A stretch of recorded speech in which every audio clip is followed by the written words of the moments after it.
Picture a break-in, like shattered glass, a tripped alarm, maybe a masked figure sneaking through a dark room. Right, the classic movie scene. Exactly. It's cinematic, it's an external threat you can easily visualize, but the most elaborate, highly coordinated, and honestly devastating break-ins happen every single day, and you can't even see them. Because they don't happen to your house, they happen to your body. Yeah. Today, we are looking at the ultimate microscopic heist. Welcome to the deep dive, by the way. We're jumping into a really comprehensive set of nursing curriculum notes today, specifically NUR 102. Which sounds technical, but it's actually this incredible look at the hidden world of infections. Right.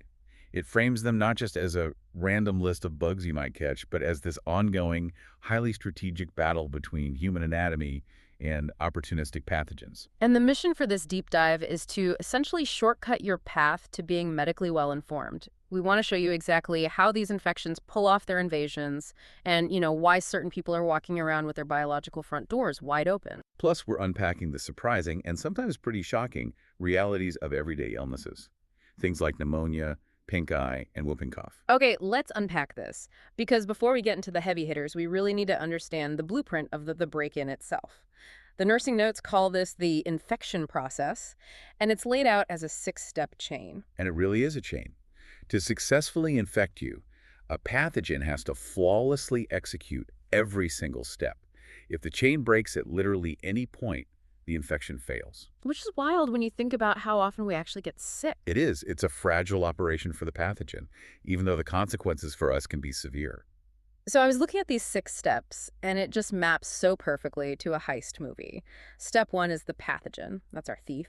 And the notes mention 4 main syndicates of thieves: parasitic or protozoal, fungal, bacterial, and viral. Right. And just like a thief needs a hideout to plan and maybe multiply before the big job, our pathogen needs step 2, which is the reservoir. The hideout. Exactly. This is where they gather strength. So a reservoir could be standing water or contaminated food left on a kitchen counter, or very often another human being who doesn't even know they're carrying anything. Right, the silent carrier.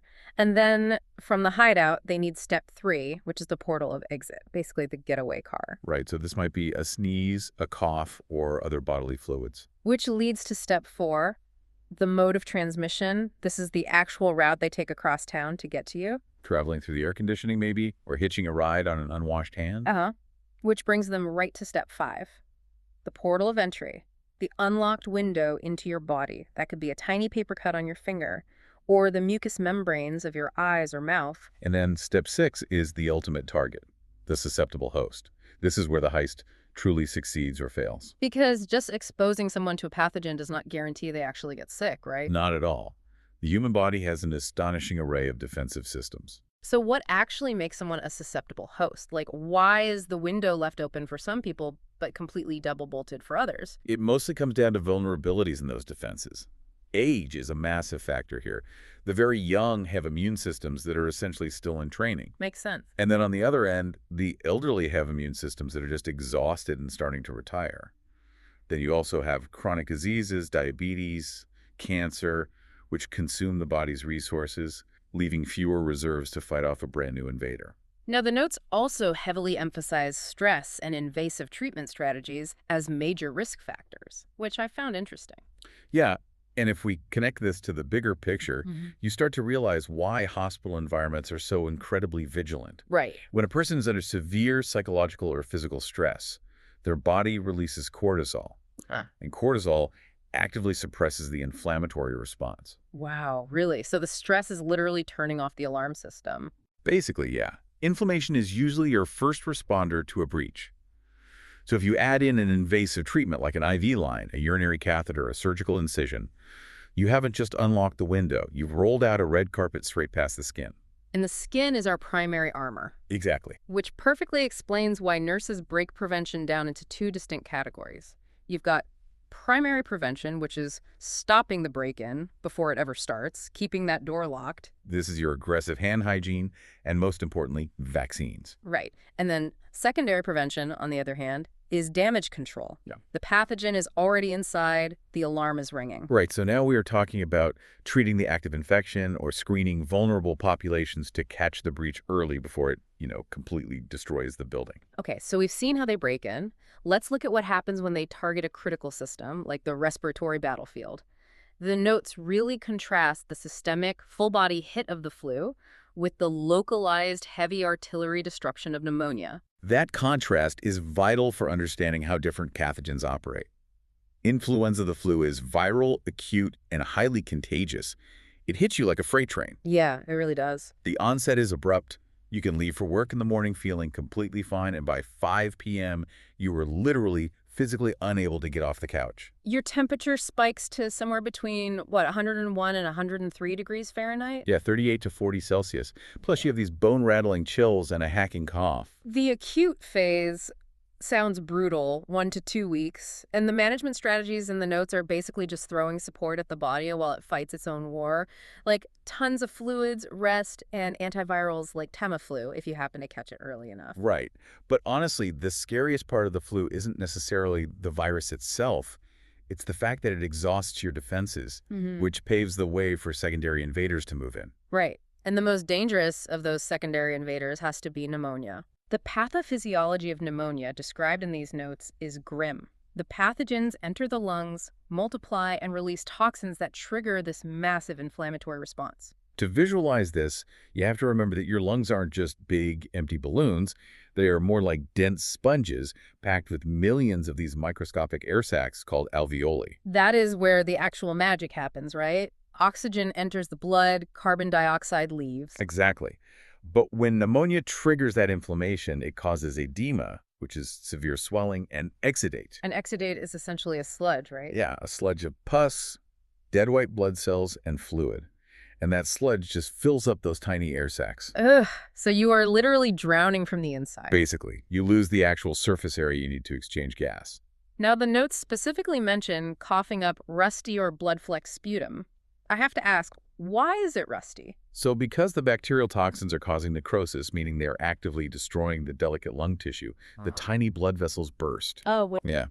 And as that old blood breaks down inside the air sacs, the iron in it oxidizes. It literally rusts inside your lungs before you cough it up. That is incredibly visceral.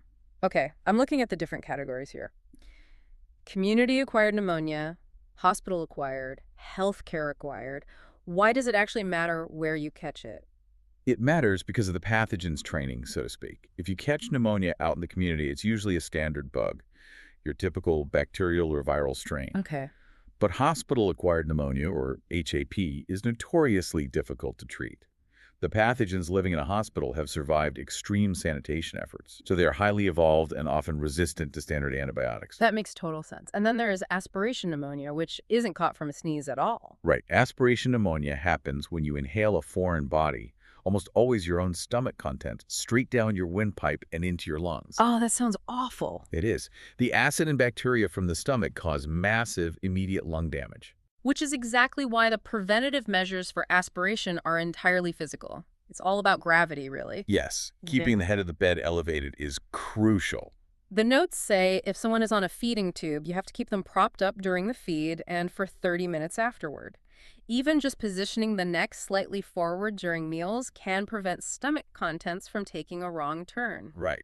Now, those are all classic, typical pneumonia scenarios. The high fever, the sharp chest pain that hurts worse when you breathe, the rusty sputum. Okay, wait. This is where I need to push back, because I was reading the atypical symptoms and it completely blew my mind. Oh, yeah. So wait, a patient could have a totally normal temperature, maybe even a subnormal one, no chest pain at all, their breathing sounds relatively fine, and they are just complaining of a stomachache, diarrhea, and extreme fatigue. And they actually have pneumonia. They absolutely can. And your surprise is exactly why atypical pneumonia is so incredibly lethal, especially to the elderly. Why is that? Well, as we age, our immune system just tires out. It might not have the energy to mount a massive system-wide fever to fight the infection. So instead of classic respiratory symptoms, an older patient might just seem suddenly confused, lethargic, or complain of belly pain. That is honestly terrifying. Because if they don't have a cough or a fever, how do doctors even catch it? That raises a really important question. How do you treat something you can't easily see? This highlights the absolute necessity of concrete diagnostic tests over just bedside guesswork. Right, you can't just listen to their chest. Exactly. You need a chest x-ray to physically look for the fluid. You need sputum cultures and gram stains. What's a gram stain again? It's a process where the lab uses special dyes to color code the bacteria so doctors know exactly which specific antibiotic will kill it.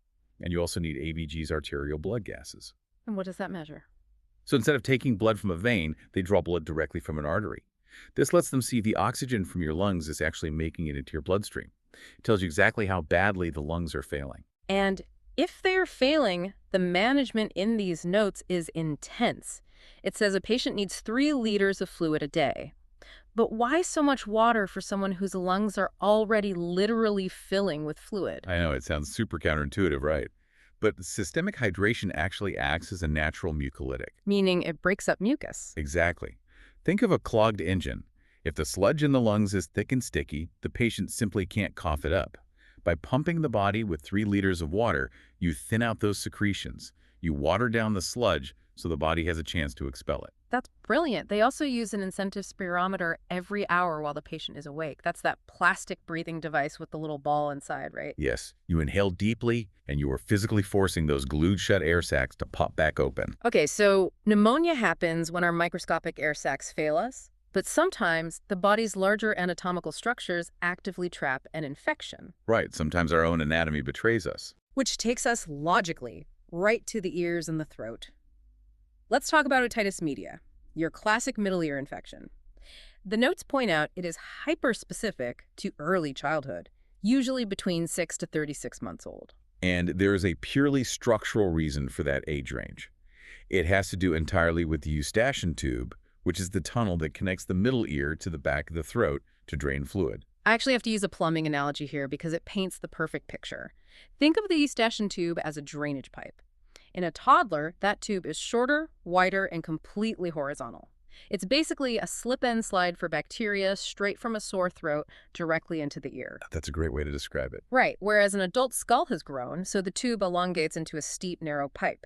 Gravity just drains the fluid naturally for an adult. But because of that horizontal slip-and slide, toddlers get these recurrent, agonizing infections. Yeah. Any parent knows the sheer panic of this. It's 2 a.m., the child has an acute onset of behavioral changes. They're pulling at their ear and just crying inconsolably. And if a pediatrician looks in with an otoscope, what do they see? They'll see the eardrum, the tympanic membrane bulging outward. It'll be bright red or yellow with pus. And here is a crucial high-stakes detail from the notes.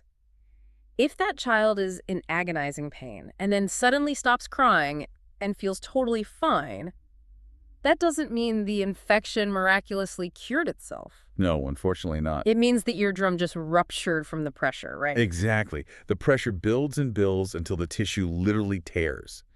The immediate pain is relieved because the pressure drops, but now you're looking at severe complications. Like permanent hearing loss. Yes, or mastoiditis, which is when the infection seeps into the actual bone behind the ear. So to prevent a rupture, doctors sometimes perform a myringotomy. That's where they surgically slice a tiny hole in the eardrum to drain the fluid deliberately, right? Right. Or they place tiny tympanostomy tubes to keep that horizontal pipe ventilated. Classic example of anatomy working against us, which is exactly what happens with tonsillitis. Oh, yes. The tonsils are located at the back of the throat, and their entire biological job description is to act as frontline security guards, basically filtering out pathogens before they hit the respiratory tract. What's fascinating here is the deep irony of it all.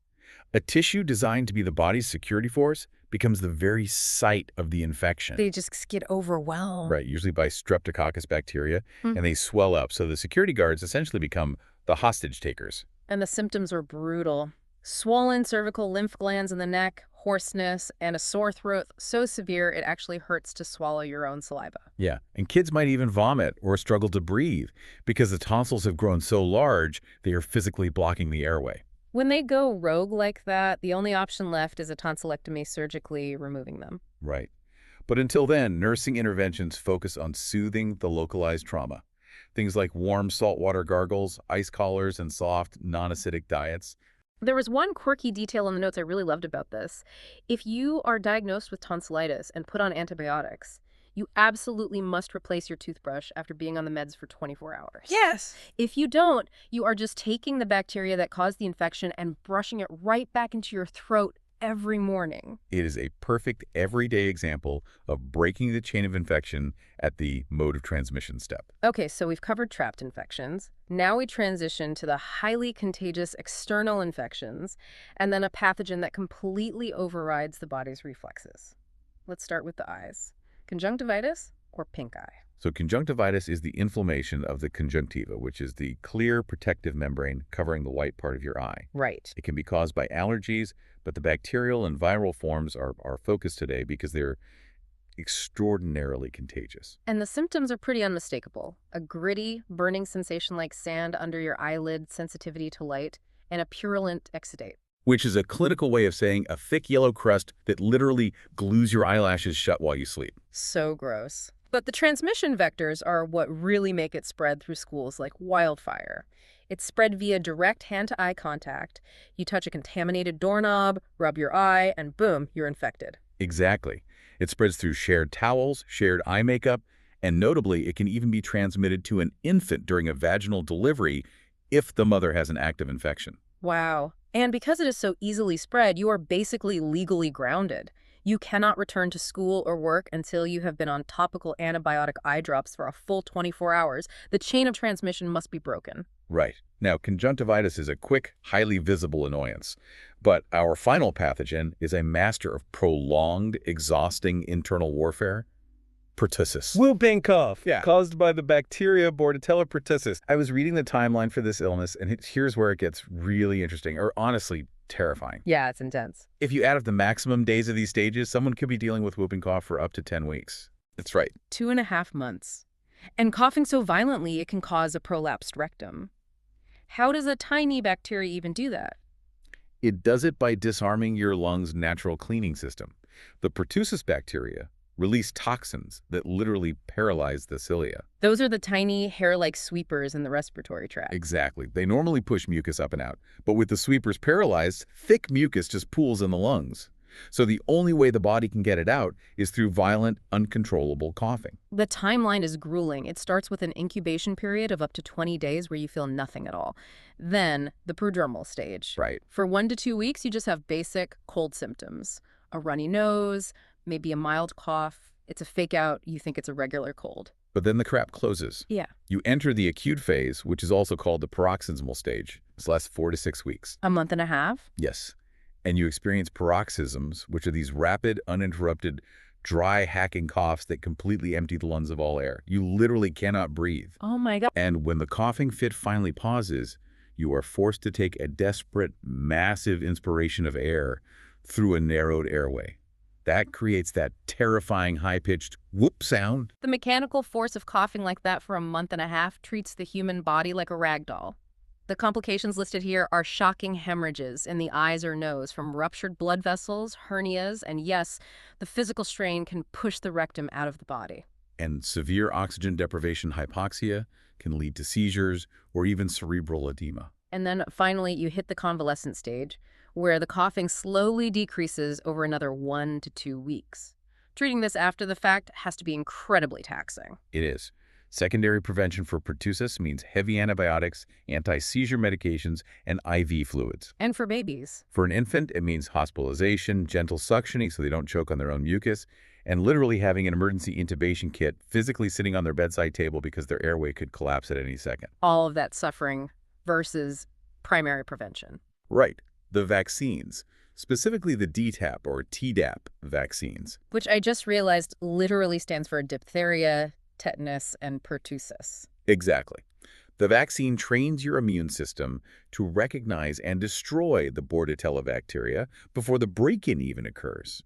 When you understand the sheer mechanical trauma of the paroxysmal phase, the value of that primary shield locking the door before the thief arrives becomes undeniable. So what does this all mean for you? It means that being medically informed gives you actual practical power.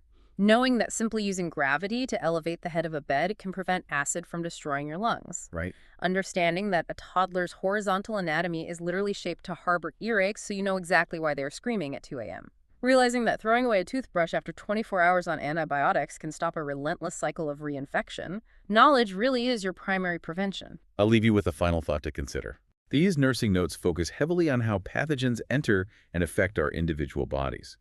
But step back and consider the concepts of reservoirs and portals of exit on a macro scale. What do you mean? Well, in our interconnected modern world, global air travel, crowded subway commutes, massive office ventilation systems, and packed daycares act as a macro-level chain of infection. Wow. So we aren't just isolated hosts. No, not at all. We each become a living, breathing node in a worldwide network of transmission. The ultimate defense isn't just maintaining a strong immune system for yourself. It's understanding your physical place in that vast, invisible chain and knowing when it's your responsibility to break it. The ultimate microscopic heist doesn't just target one fortress, it targets the entire grid. Next time you feel a scratch in your throat or see someone cough without covering their mouth, remember the blueprint of the break-in. Stay vigilant, stay healthy, and keep asking questions. We'll see you on the next deep dive.